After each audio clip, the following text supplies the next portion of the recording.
Hey everyone! In this video, I'll show you how to fix the unusual activity detected error on ElevenLabs, updated for 2025.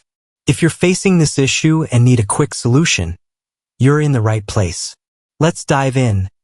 First is open your ElevenLabs account and try to generate a voice. If you show an unusual activity detected, this is what you do.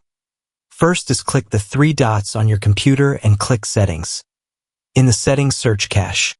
In the cache, find the third-party cookies and click See All Site Data and Permission. In the search bar, search the ElevenLabs and click the ElevenLabs. Open a tab and click the delete icon on the right side. And lastly, click Delete.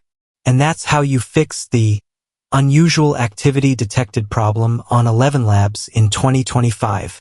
If this video helped you, don't forget to like, subscribe, and share it with others who might be dealing with the same issue. Thanks for watching, and I'll see you in the next one.